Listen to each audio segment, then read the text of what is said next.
Hello and good evening to all of you, and welcome to your YouTube channel WBPSC GS 101. আমি রাহুল চক্রবর্তী, তোমাদের Indian polity and constitution educator.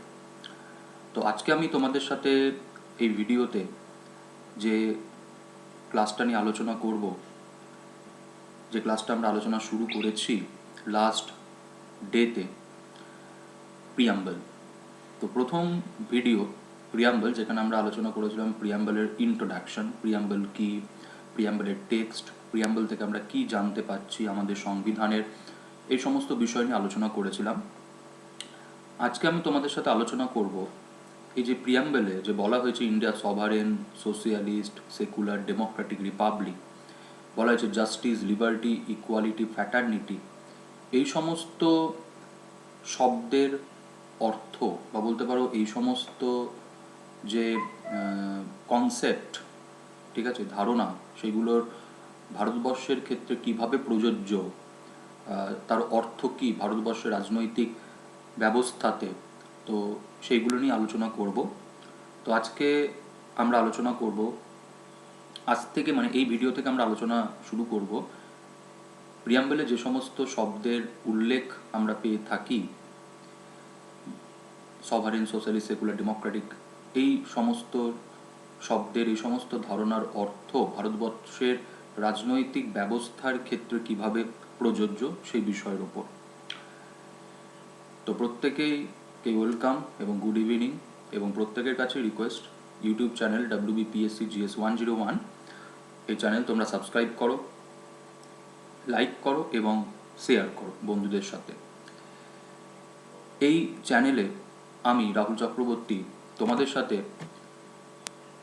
যে আলোচনাটা করছি Indian polity এবং কনস্টিটিউশনের, সেই আলোচনাটা মূলত আমি করছি কম্পিটিটিভ এক্সামের ক্ষেত্রে অতি গুরুত্বপূর্ণ একটি বই, ইন্ডিয়ান পলিটি এম লক্ষ্মীকান্ত, বইয়ের যে তথ্য সেইগুলো নিয়ে আমি তোমাদের সাথে আলোচনা করছি। তাই ইতিমধ্যে আমি এই বইয়ের 3টে চ্যাপ্টার আলোচনা করে ফেলেছি তোমাদের সাথে, historical background, making of the constitution and features of the constitution, এই 3টে চ্যাপ্টার আমরা আলোচনা করে ফেলেছি। চতুর্থ চ্যাপ্টার আলোচনা শুরু করেছি, যার টপিক হচ্ছে preamble.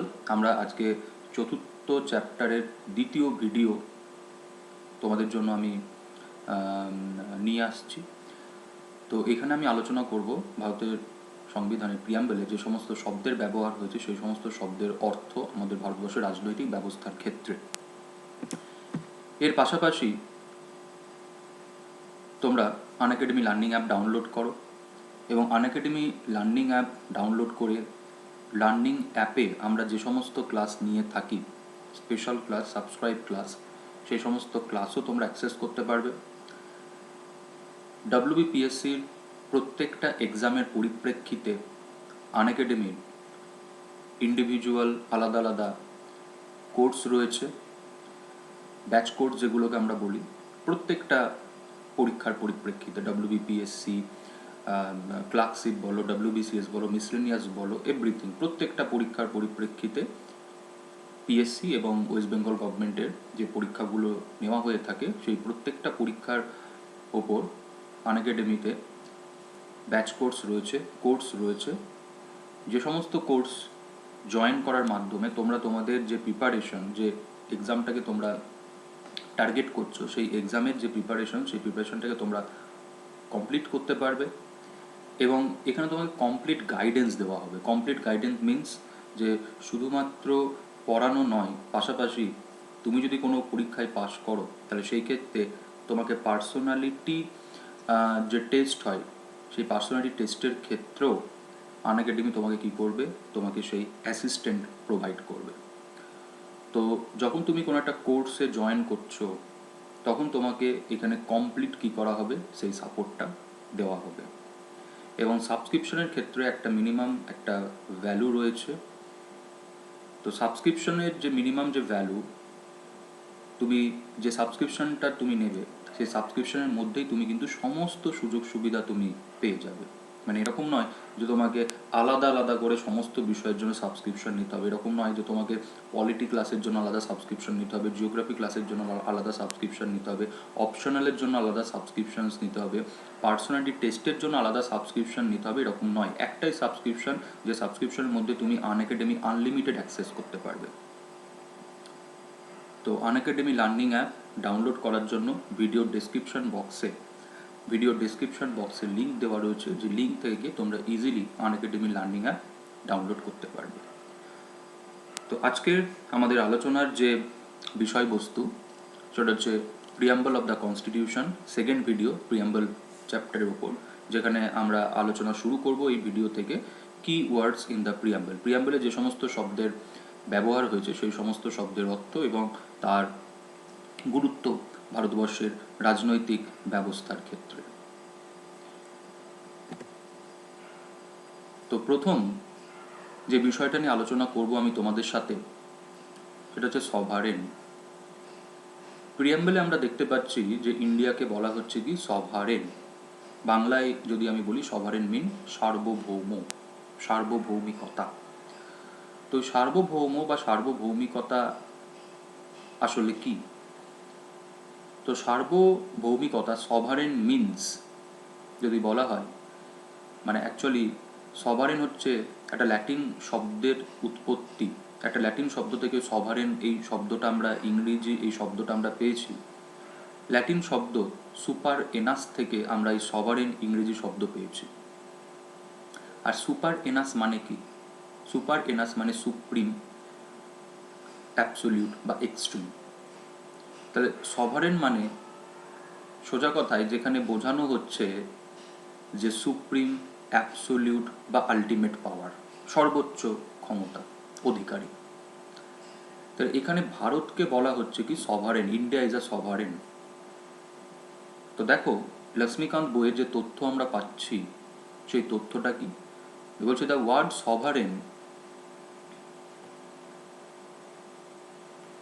the word sovereign implies that India is neither a dependency nor a dominion of any other nation.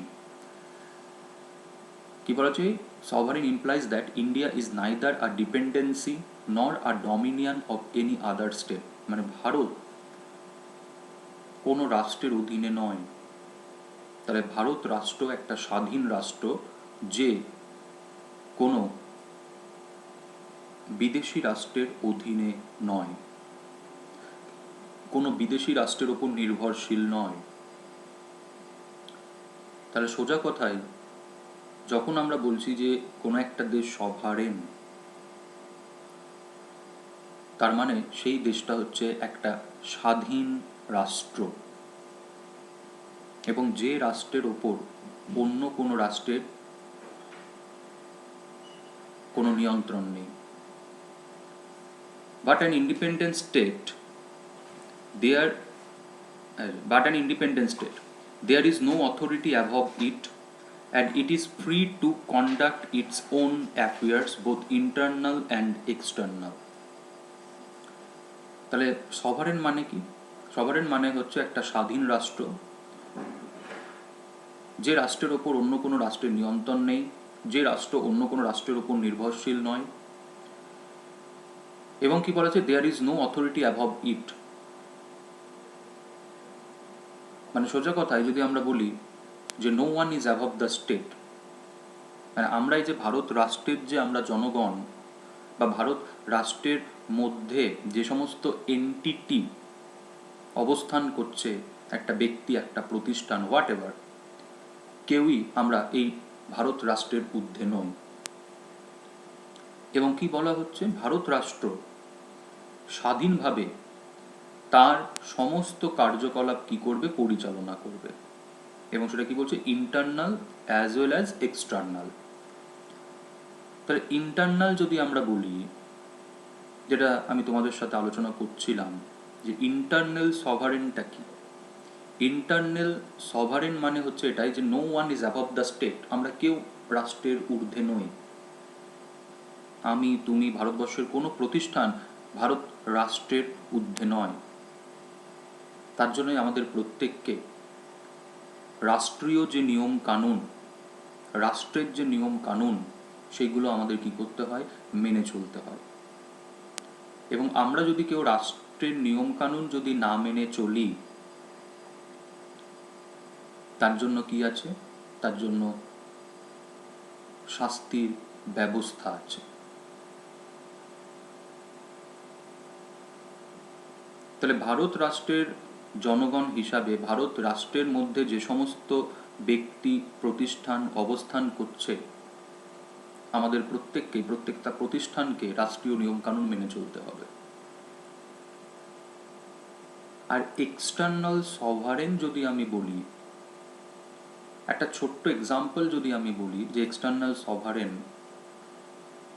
যে এই যে কিছুদিন আগেই আমরা দেখলাম 2019 সালে যে জম্মু অ্যান্ড কাশ্মীরের যে স্পেশাল স্ট্যাটাস, সেটা কি করা হয়েছে, সেটা তুলে নেওয়া হয়েছে। জম্মু অ্যান্ড কাশ্মীরকে স্টেট থেকে ইউনিয়ন টেরিটরি করে দেওয়া হয়েছে। তাহলে তো এটা তো ভারতবর্ষের ইন্টারনাল অ্যাক্টিভিটি, যে ভারত তার সংবিধানের কি পরিবর্তন করবে না করবে, কোন রাজ্যকে কি স্ট্যাটাস দিবে, কোন কেন্দ্রশাসিত অঞ্চলকে কি স্ট্যাটাস দিবে, এটা তো ভারতবর্ষের ইন্টারনাল অ্যাক্টিভিটি। তো ভারত রাষ্ট্র তার সংবিধান সংশোধন করার আগে তাকে কি কোনো বিদেশি রাষ্ট্র বা বিদেশি বা আন্তর্জাতিক কোনো সংগঠনের কি পারমিশন নেওয়ার প্রয়োজন আছে? ভারতের সংবিধান সংশোধনের আগে বা জম্মু অ্যান্ড কাশ্মীরের যে স্ট্যাটাস, সেই স্ট্যাটাসটা তুলে দেওয়ার আগে ভারত সরকারকে কি ইউএনওর কাছ থেকে পারমিশন নিয়ে আসার প্রয়োজন ছিল? অবশ্যই না। ঠিক একই রকমভাবে আজকে ভারত রাষ্ট্রের সাথে একটা বিদেশি রাষ্ট্রের কি সম্পর্ক হবে, ভারত কোন ইন্টারন্যাশনাল অর্গানাইজেশনের মেম্বারশিপ নেবে না নেবে, সেটা ভারতবর্ষের নিজস্ব রাজনৈতিক সিদ্ধান্ত। ভারত কার কাছ থেকে যুদ্ধ বিমান কিনবে, ভারত কার কাছ থেকে সাবমেরিন কিনবে, ভারত কার কাছ থেকে তেল কিনবে, সেটা ভারতবর্ষের নিজস্ব রাজনৈতিক সিদ্ধান্ত। এরকম নয় যে ভারতের যে আন্তর্জাতিক যে সম্পর্ক, আন্তর্জাতিক যে কার্যক্রম, সেটা কোনো বিদেশি রাষ্ট্র বা কোনো আন্তর্জাতিক সংগঠনের দ্বারা নিয়ন্ত্রিত হবে, তা নয়। এবার এখানে অনেকেই বলে, স্যার ভারত তো ইউএনওর মেম্বার, তাহলে কি বলা যেতে পারে ভারত সভারেন? দেখো, ইউএনও, ইউনাইটেড নেশন অর্গানাইজেশন, সোজা কথায় এটা কোনো পরাধীন রাষ্ট্রের সংগঠন নয়, স্বাধীন রাষ্ট্রের সংগঠন। ইউএনওর মেম্বারশিপ নেওয়ার জন্য বা ইউএনওর মেম্বার হয়ে গেলে তোমার সভারেনিটি তুমি ইউএনওর কাছে তুমি সারেন্ডার করে দাও বা ট্রান্সফার করে দাও, এরকমটা নয়। ইউএনওর যারা সদস্য রাষ্ট্র, তারা প্রত্যেকে নিজেদের সভারেনিটিটাকে রেখেই কি করে, ইউএনওর মেম্বারশিপ নেয়। ইউএনওর মেম্বারশিপ নেওয়ার জন্য তোমাকে তোমার সভারেনিটি কি করতে হয় না, স্যাক্রিফাইস বা সারেন্ডার করতে হয় না। স্বাধীন দেশগুলোর একটা সংগঠন। হ্যাঁ, আন্তর্জাতিক সম্পর্কের ক্ষেত্রে প্রত্যেকটা রাষ্ট্রকেই আন্তর্জাতিক নিয়ম কানুনের মধ্যে থাকতে হয়। সেটা কেন থাকতে হয়, তার কারণটা হচ্ছে for world piece and security. তাই আন্তর্জাতিক নিয়মকানুনের প্রতি যদি কোনো একটা রাষ্ট্র যদি শ্রদ্ধাশীল যদি না থাকে, তাহলে সেই ক্ষেত্রে সেই রাষ্ট্রের সাথে অপর রাষ্ট্রের কি হতে পারে, সম্পর্ক খারাপ হতে পারে, এবং সেই কারণে কি হতে পারে, আন্তর্জাতিক শান্তি বা নিরাপত্তা বিঘ্নিত হতে পারে। তার আন্তর্জাতিক নিয়মকানুন মেনে চলার অর্থ এটাই, যাতে আন্তর্জাতিক শান্তি এবং নিরাপত্তা কি থাকে, বজায় থাকে। কিন্তু এটাই যে কোনো একটা আন্তর্জাতিক আইন কানুন আমরা আমাদের জাতীয় স্বার্থ কম্প্রোমাইজ করে, স্যাক্রিফাইস করে কিন্তু কখনো আমরা মানতে বাধ্য নই। এরকম কোনো বিষয় নয় যে জাতীয় স্বার্থ স্যাক্রিফাইস করে আমাকে আন্তর্জাতিক নিয়মকানুন মানতে হবে। তাই ইউএনওর মেম্বারশিপ ভারতবর্ষের আছে, বা ভারতবর্ষ ইউএনওর মেম্বার মানে ইন্ডিয়ার সভারেনিটি নেই, আন্তর্জাতিক নিয়মকানুন ভারতবর্ষকে মেনে চলতে হয় বলে ভারতবর্ষের সভারেন পাওয়ার নেই, এই ধারণাটা ভুল। ভারতবর্ষ যেরকম আন্তর্জাতিক নিয়মকানুন মেনে চলে, সেরকম ভারতবর্ষ আন্তর্জাতিক নিয়মকানুন নাও মেনে চলতে পারে।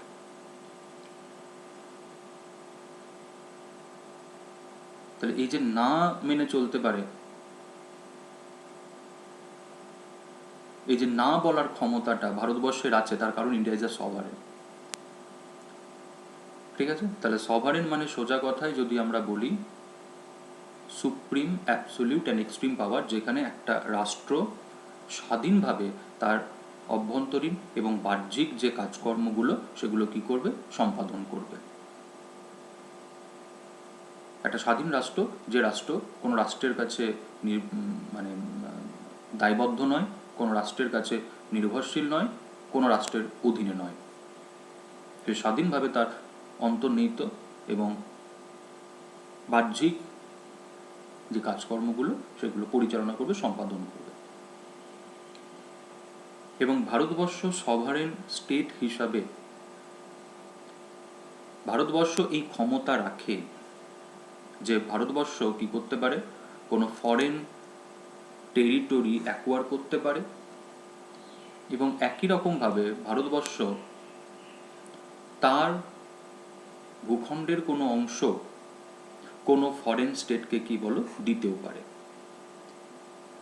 তাহলে ভারতবর্ষ যেরকম ফরেন ল্যান্ড অ্যাকোয়ার করতে পারে, সেরকম ভারতবর্ষ তার ভূখণ্ডের কোনো অংশ কোনো বিদেশি রাষ্ট্রকে দিতেও পারে।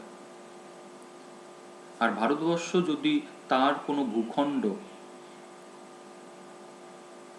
বর্ডার ডিসপিউট সলভ করার জন্য বা ল্যান্ড ডিসপিউট সলভ করার জন্য যদি কোনো বিদেশি রাষ্ট্রকে যদি দিয়ে দেয় তার ভূখণ্ডের কোনো একটা অংশ, তাহলে সেই কারণে আমরা এটা বলতে পারি না যে ইন্ডিয়া তার সভারেনিটি কী করলো বলো, ওই রাষ্ট্রের কাছে সারেন্ডার করে দিল, না।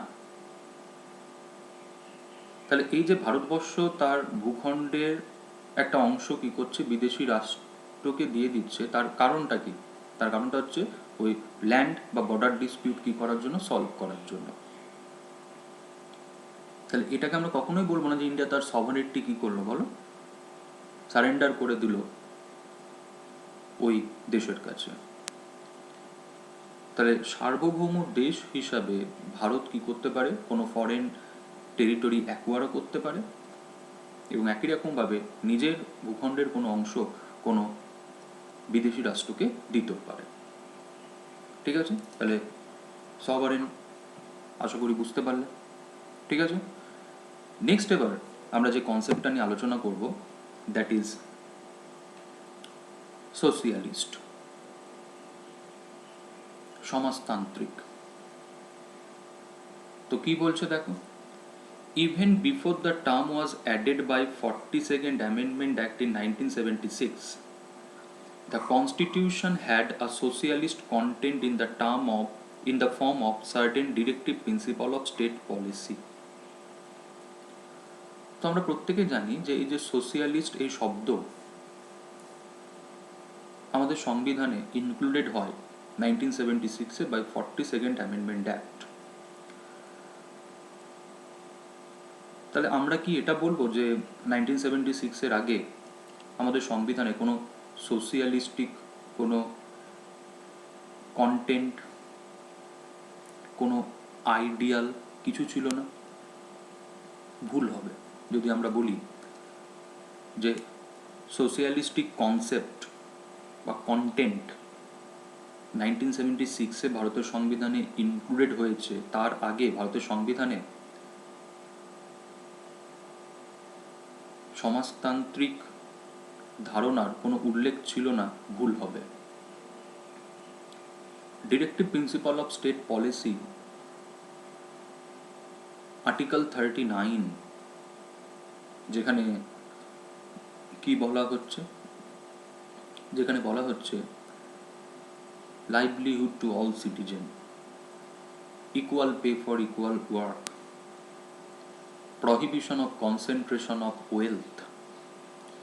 এই যে কনসেপ্টগুলো, এই যে প্রিন্সিপালসগুলো, যেগুলো কিন্তু সোশিয়ালিস্টিক প্রিন্সিপালের অন্তর্গত। তাহলে এই যে ধারণাটা যে ভারতবর্ষের সংবিধানে সোশিয়ালিস্টিক কন্টেন্ট 1976-এ ইনক্লুডেড হয়েছে, তার আগে আমরা আমাদের সংবিধান যখন অ্যাডপ্ট করেছি 26 নভেম্বর 1949, সেই সময় আমরা আমাদের সংবিধানে কোনো সোশিয়ালিস্টিক কনসেপ্ট অ্যাডপ্ট করেছিলাম না, ভুল। কারণ আর্টিকেল 39, যার ইনক্লুশন আমাদের সংবিধানে, কিন্তু সংবিধানের প্রথম দিন থেকে, এরকম নয় যে আর্টিকেল 39 1976-এ অ্যাড হয়েছে। অরিজিনাল কনস্টিটিউশনে আমরা আর্টিকেল 39-এর কি দেখতে পাই? আমরা অবস্থান আমরা দেখতে পাই, উপস্থিতি আমরা দেখতে পাই। তাহলে এটা ভাবা ভুল যে 1976-এ সোশিয়ালিস্টিক কন্টেন্ট বা আইডিয়ালসগুলো আমাদের সংবিধানে ইনক্লুডেড হয়েছে। তাই directive principal of state policy, যেখানে আর্টিকেল 39, যেখানে আর্টিকেল 43, আর্টিকেল 47, যেগুলো সোশিয়ালিস্টিক প্রিন্সিপাল। কিন্তু আমরা কোন ধরনের সোশিয়ালিজম ফলো করি, আমাদের সোশিয়ালিজমটা কোন প্রকারের, এটাও কিন্তু আমাদেরকে জানতে হবে। তো ইন্ডিয়ান পলিটি এম লক্ষ্মীকান্ত বই, এখান থেকে আমরা কি তথ্য পাচ্ছি দেখো কি বলছে। The Indian brand of socialism is a democratic socialism and not a communistic socialism. তাহলে আমরা যে সোশিয়ালিজম ফলো করছি সেটা হচ্ছে democratic socialism, not a communistic socialism. Democratic socialism মানে কি? ডেমোক্রেটিক সোশিয়ালিজম মানে হচ্ছে ব্যক্তি স্বাধীনতা অক্ষুণ্ণ রেখে আমরা সোশিয়ালিজম আমরা কি করব? আমরা অ্যাচিভ করব। মানে সোশিয়ালিজম অ্যাচিভ করার জন্য তোমাকে ব্যক্তি স্বাধীনতায় তোমাকে কি করতে হবে? কম্প্রোমাইজ করতে হবে, স্যাক্রিফাইস করতে হবে, তা নয়। ব্যক্তি স্বাধীনতা অক্ষুণ্ণ রেখে আমরা সোশিয়ালিজম আমরা কি করব? অ্যাচিভ করব। তার মানে কি? ডেমোক্রেটিক ওয়েতে আমরা সোশিয়ালিজম অ্যাচিভ করব। ব্যক্তি স্বাধীনতা, ব্যক্তি অধিকার, সেগুলোকে আমরা অক্ষুণ্ণ রেখে আমরা কি করব? আমরা সোশিয়ালিজম আমরা অ্যাচিভ করব। আর কমিউনিস্টিক সোশিয়ালিজম দেখো কি বলছে, which involves the nationalization of all means of production and distribution and the abolition of private property. তাহলে কমিউনিস্টিক সোশিয়ালিজম বা স্টেট সোশিয়ালিজম মানে কি? যেখানে বলা হচ্ছে উৎপাদনের যে উপকরণগুলো সেগুলো কি করা হবে? রাষ্ট্রের অধীনে আনা হবে, ডিস্ট্রিবিউশনও কি করবে? রাষ্ট্র করবে, এবং যেখানে প্রাইভেট প্রপার্টি থাকবে না। তাহলে এই যে আমরা বলছিলাম যে ডেমোক্রেটিক সোশ্যালিজম মানে কি? যেখানে ব্যক্তি স্বাধীনতা, ব্যক্তি অধিকার রেখে, অক্ষুণ্ণ রেখে আমরা সোশিয়ালিজম আমরা অ্যাচিভ করব। কিন্তু কমিউনিস্টিক সোশ্যালিজম যেখানে কি বলছে? প্রাইভেট প্রপার্টি থাকবে না, অ্যাবলিশন অফ প্রাইভেট প্রপার্টি। ব্যক্তিগত সম্পত্তির কোনো অধিকার থাকবে না, সমস্তই থাকবে রাষ্ট্রের অধীনে, রাষ্ট্রের মালিকানায়, ব্যক্তিগত মালিকানায় কিছু থাকবে না। তো আমরা ওই সোশ্যালিজম ফলো করি না যেখানে বলা হচ্ছে যে ব্যক্তি মালিকানা বলে কিছু থাকবে না, সবটাই হচ্ছে রাষ্ট্রীয় মালিকানাধীন। না, কারণ ডেমোক্রেটিক সোশ্যালিজম কিন্তু কি বলছে? যে ব্যক্তি স্বাধীনতা অক্ষুণ্ণ রেখে আমরা কি করব? আমরা সোশ্যালিজম আমরা অ্যাচিভ করব। তার Democratic socialism on other hand hold faith in mixed economy where both public and private sector coexist side by side. তাহলে ডেমোক্রেটিক সোশিয়ালিজম মানে যেখানে পাবলিক সেক্টরও থাকবে, প্রাইভেট সেক্টরও থাকবে। তার মানে কি? যেখানে রাষ্ট্রের অধীনেও, মানে রাষ্ট্রের মালিকানাধীন যেরকম কিছু বিষয় থাকবে, সেরকম ব্যক্তির মালিকানাধীনও কিছু বিষয় থাকবে। মানে যেরকম সরকারি স্কুলও থাকবে, প্রাইভেট স্কুলও থাকবে, সরকারি কলেজ থাকবে, প্রাইভেট কলেজ থাকবে, সরকারি হসপিটাল থাকবে, প্রাইভেট হসপিটাল থাকবে, পাবলিক ট্রান্সপোর্ট থাকবে, প্রাইভেট ট্রান্সপোর্ট থাকবে। তাহলে ডেমোক্রেটিক সোশিয়ালিজম মানে হচ্ছে coexistence of public and private sector. তো this is the main feature of democratic socialism, যেখানে আমরা দেখতে পাবো coexistence of public and private. ওই যে ডেমোক্রেটিক ওয়েতে আমরা সোশিয়ালিজম কী করবো, অ্যাচিভ করব, ব্যক্তি স্বাধীনতা রেখে আমরা সোশিয়ালিজম অ্যাচিভ করব। তাই রাষ্ট্রের যেরকম মালিকানাধীন থাকবে সেরকম ব্যক্তির মালিকানাও থাকবে, রাষ্ট্রের মালিকানা যেরকম থাকবে ব্যক্তির মালিকানাও থাকবে, ব্যক্তিগত সম্পত্তির যেরকম ধারণা থাকবে সেরকম রাষ্ট্রের নিয়ন্ত্রণাধীনও কি থাকবে বলো, বিষয় থাকবে। ঠিক আছে? As the Supreme Court says, democratic socialism aimed to end poverty, ignorance, disease, inequality of opportunity. Supreme court কি বলছে? সুপ্রিম কোর্ট বলছে যে ডেমোক্রেটিক সোশিয়ালিজমের উদ্দেশ্য কি, দারিদ্র্য দূরীকরণ, তারপরে যে তোমার কি রয়েছে বৈষম্য রয়েছে সেটাকে কি করতে হবে, সেটাকে নির্মূল করতে হবে, এবং কি করতে হবে, ইকুয়াল অপরচুনিটি দিতে হবে। তাহলে যদি আমরা বলি আমাদের সোশিয়ালিজমের উদ্দেশ্য কি, আমাদের সোশ্যালিজমের উদ্দেশ্য হচ্ছে ভারতবর্ষের যে বলতে পারো সামাজিক এবং অর্থনৈতিক যে সমস্যা, সেই সমস্যার হচ্ছে সমাধান, দারিদ্র্য দূরীকরণ, তারপরে যে তোমার কি রয়েছে, তোমার যে ইগনোরেন্স রয়েছে, মানে কাউকে ইগনোর করা, কোনো একটা কমিউনিটি, কোনো একটা সোসাইটিকে ইগনোর করা, কোনো একটা কমিউনিটি, কোনো একটা মানে সোসাইটি, মানে কোনো একটা কমিউনিটি যাতে সোশ্যালি বা ইকোনমিক্যালি যাতে এক্সপ্লয়েটেড যাতে না হয়, তার জন্য সেই কমিউনিটিকে প্রোটেক্ট করা এবং প্রত্যেকটা মানুষকে কী করা, ইকুয়াল অপরচুনিটি দেওয়া। তাহলে এটাই হচ্ছে আমাদের সোশিয়ালিজমের হচ্ছে কি উদ্দেশ্য, যাতে ভারতবর্ষে কোনো মানুষ যাতে সোশ্যালি এবং ইকোনমিক্যালি যাতে কি না হয়, এক্সপ্লয়েটেড যাতে না হয়, সবাই যাতে সোশ্যাল এবং ইকোনমিক যাতে অপরচুনিটি পাই, সোশ্যাল এবং ইকোনমিক ইকুয়ালিটি যাতে আমরা দিতে পারি প্রত্যেককে, সেটাই কি করতে হবে, নিশ্চিত করতে হবে। আর কি বলা হচ্ছে, Indian socialism is a blend of Marxism and Gandhism. তাহলে আমাদের ভারতীয় সংবিধানে সোশিয়ালিস্ট যে কন্টেন্ট বা আইডিয়ালসগুলো রয়েছে সেগুলোকে যদি আমরা ক্লোজলি যদি অবজার্ভ করি, তাহলে যেরকম আমরা গান্ধিয়ান সোশিয়ালিজমের যেরকম কনসেপ্ট পাবো, অ্যাজ ওয়েল অ্যাজ মার্কসিজমের কনসেপ্টও কিন্তু পাবো।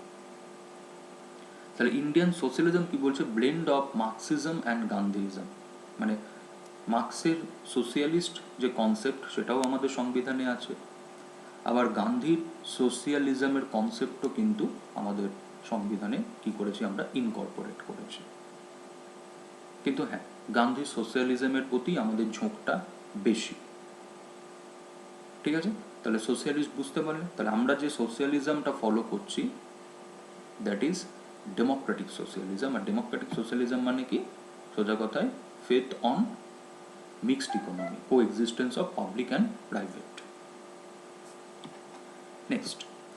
নেক্সট কি বলা হচ্ছে, ইন্ডিয়া ইজ আ সেকুলার। তো একই রকমভাবে সেকুলার শব্দেরও সংযোজন আমাদের সংবিধানে হচ্ছে কবে, 42nd অ্যামেন্ডমেন্ট অ্যাক্ট 1976। সেকুলার ওয়ার্ডটাও প্রথম থেকে ছিল না, সেকুলারও আমরা অ্যাড করেছি কবে, 1976 বাই 42nd অ্যামেন্ডমেন্ট অ্যাক্ট। এবার দেখো সুপ্রিম কোর্ট কি বলছে। The Supreme Court said in 1974, although the words secular state were not expressly mentioned in the Constitution, 1974 supreme court বলছে, আর সেকুলার শব্দ অ্যাড হচ্ছে কবে, 1976-এ। তো 1974 সুপ্রিম কোর্ট কোনো একটা কেসের জাজমেন্টে কি বলছে, যে হ্যাঁ সেকুলার শব্দের উল্লেখ আমাদের সংবিধানে নেই, There can be no doubt that constitution makers wanted to establish such a state, and accordingly Article 25 to 28 have been included in the constitution.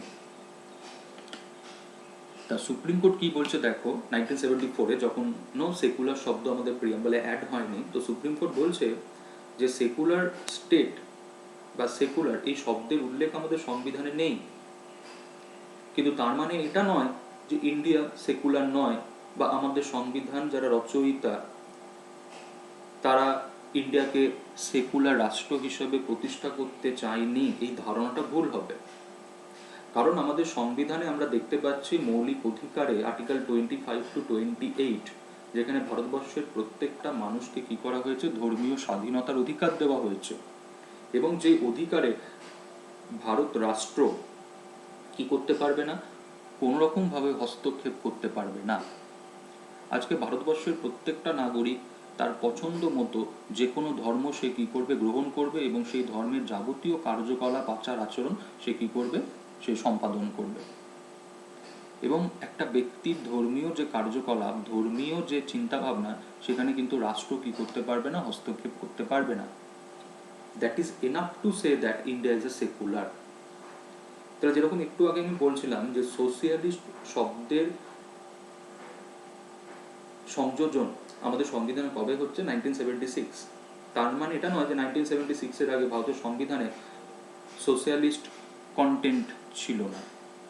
ঠিক একই রকমভাবে আমরা এটা বলতে পারি না যে ইন্ডিয়া সেকুলার ফ্রম 1976-এর আগে ইন্ডিয়া সেকুলার ছিল না, ভারত কোনো একটা নির্দিষ্ট ধর্মের পৃষ্ঠপোষকতা করতো, ভুল।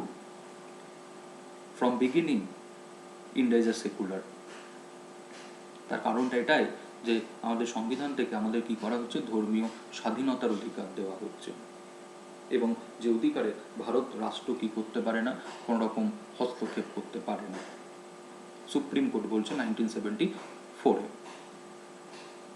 ওকে, তো কি বলছে দেখো তারপরে, the Indian constitution embodies the positive concept of secularism, that is all religions in our country have the same status and support from the state.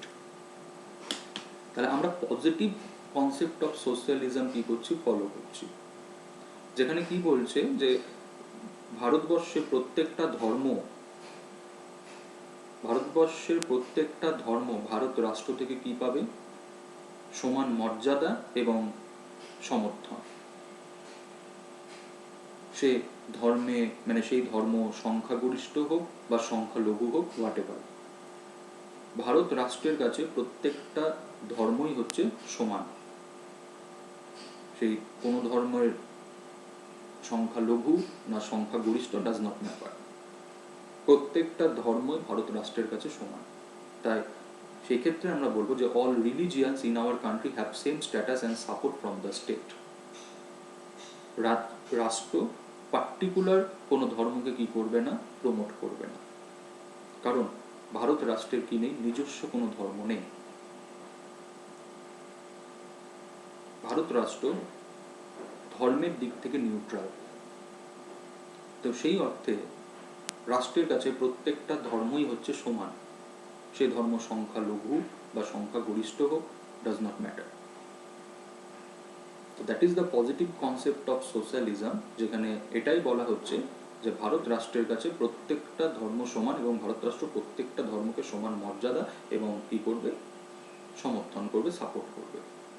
কোনো একটা নির্দিষ্ট ধর্মর পৃষ্ঠপোষকতা, প্রমোশন ভারত রাষ্ট্র করবে না, কারণ রাষ্ট্রের কোনো নিজস্ব ধর্ম নেই।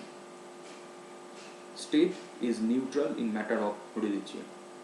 So that's why Indian state does not promote any particular religion. All religion are same and bolte paro provides same protection from the state. তাহলে আজকে আমরা আলোচনা করলাম এই তিনটে concept, sovereign, socialist, secular. Next ভিডিওতে পরের যে কনসেপ্টগুলো রয়েছে সেগুলো আলোচনা করব। তো ততক্ষণ পর্যন্ত তোমরা এই ভিডিওগুলো দেখো, আর প্রথম ভিডিওটা যারা দেখোনি প্রিয়াম্বলের ইন্ট্রোডাকশন সেটাও দেখে নিবে। ওকে, এবং WPSC GS101 এই যে চ্যানেল তোমরা সাবস্ক্রাইব করো, লাইক করো এবং শেয়ার করো। পাশাপাশি আনএকাডেমি সাবস্ক্রাইব করো, আনএকাডেমি জয়েন করো। আনএকাডেমি কেন জয়েন করবে তার বিভিন্ন কারণ রয়েছে, এবং যে কারণগুলো তোমাদের কম্পিটিটিভ প্রিপারেশনের ক্ষেত্রে তোমাদের কী করবে, তোমাদের সাহায্য করবে। যেরকম তোমরা তোমাদের কোর্স, ব্যাচ, এডুকেটর তোমরা কী করতে পারবে, চুজ করতে পারবে, এবং তোমরা তোমাদের রুটিন ঠিক করে তোমরা তোমাদের প্রিপারেশনটাকে কী করতে পারবে, এগিয়ে নিয়ে যেতে পারবে। তোমরা কখন ক্লাস করবে না করবে, কারণ এখানে যে কোর্সগুলো লঞ্চ করা হয় এবং যে কোর্সের ব্যাচ যদি আমরা বলি, সেখানে ব্যাচগুলোর টাইম থাকে হচ্ছে ফ্লেক্সিবল টাইম। কোনো ব্যাচ সকালে হচ্ছে, কোনো ব্যাচ দুপুরে হচ্ছে, কোনো ব্যাচ রাত্রে হচ্ছে। তাই তোমার যে টাইমটা ফ্লেক্সিবল তুমি সেই টাইমে কী করতে পারবে, ক্লাস করতে পারবে। ওকে, আচ্ছা, এছাড়াও কি ওয়ার্ল্ড ক্লাস টেকনোলজি, যেখানে তুমি লাইভ ক্লাসে তোমার কী করতে পারবে, ডাউট সলভ করতে পারবে। তুমি একটা বইয়ের ছবি তুলেও তুমি লাইভ ক্লাসে তুমি এডুকেটরের সাথে শেয়ার করতে পারবে। তোমার যদি অত বড় একটা বিষয় যদি তোমার লেখার সুবিধা না হয়, তুমি সেটা ছবি তুলেও তুমি কী করতে পারবে, লাইভ ক্লাসে তুমি এডুকেটরের সাথে শেয়ার করতে পারবে। এছাড়াও কি রয়েছে, পোল, ঠিক আছে, পোল, লাইভ ক্লাসে পোল করা হয়, পোল যেখানে অ্যান্সার্স করা হয়, এবং যে অ্যান্সার্স করার মাধ্যমে তোমরা বুঝতে পারবে যে তোমার পজিশনটা কোন জায়গায় রয়েছে। 15টা কোশ্চেনের মধ্যে তুমি কটা কোশ্চেন সঠিক করলে এবং যে কটা কোশ্চেন ভুল করলে কেন ভুল হলো, বিকজ প্রত্যেকটা যখন পরীক্ষা নেওয়া হয় তার এক্সপ্লেনেশন দেওয়া হয়। তাই সেক্ষেত্রে তোমার এটা বুঝতে সাহায্য করবে যে তোমার চিন্তাভাবনাটা বা তুমি কোশ্চেন্সটা ভুল যে করেছো কোন জায়গায়, তোমার কোন জায়গায় চিন্তাভাবনার ভুল। Self analysis. এছাড়াও কি রয়েছে, কুইজ, প্র্যাকটিস সেশন, টেস্ট সিরিজের মতো ফিচার্স, যেগুলো প্রতিনিয়ত তোমাকে বুঝতে সাহায্য করবে যে তোমার প্রিপারেশনটা কোন জায়গায় রয়েছে বা তোমাকে কোন জায়গায় কী করতে হবে, জোর দিতে হবে। ওকে, তো এই সমস্ত যে সুযোগ সুবিধাগুলো তুমি পেয়ে যাবে if you take Unacademy subscriptions. এবং সাবস্ক্রিপশনের ক্ষেত্রে যদি আমরা বলি যে যে ভ্যালুটা রয়েছে সেটা মিনিমাম ভ্যালু, এবং দেখতে পাচ্ছ এখানে যে আনএকাডেমি এই মুহূর্তে যে যে কোর্সগুলো নিয়ে এসেছে, WBCS, WB TET, WBCS clerkship, WBP West Bengal police SI and PSC miscellaneous, প্রত্যেকটা এক্সামের ওপর কোর্স ইতিমধ্যে আনএকাডেমিতে চলছে, এবং এই এক্সামসগুলোর ওপর কোর্স আগামী দিনেও আসতে চলেছে। তো এই কোর্সগুলোকে জয়েন করে তোমার যে পরীক্ষার টার্গেট, সেই পরীক্ষাটাকে টার্গেট করে এই কোর্সে জয়েন করে তোমার যে প্রিপারেশনটা সেটাকে কমপ্লিট করো। আরও যে বলছিলাম কমপ্লিট প্রিপারেশন, যেখানে পার্সোনালিটি ডেভেলপমেন্টের ক্ষেত্রেও আনএকাডেমি তোমাকে কী করবে, হেল্প করবে। Test series and test analysis classes, পরীক্ষা শুধু দেওয়া নয়, কেন তোমার ভুল হলো, যে কোশ্চেন্সগুলো ভুল হলো, কেন তোমার ভুল হলো, সেই এক্সপ্লেনেশনও আনএকাডেমি তোমাকে দিয়ে থাকে। সো দিস বেনিফিট তোমরা পেয়ে যাবে if you take Unacademy subscriptions.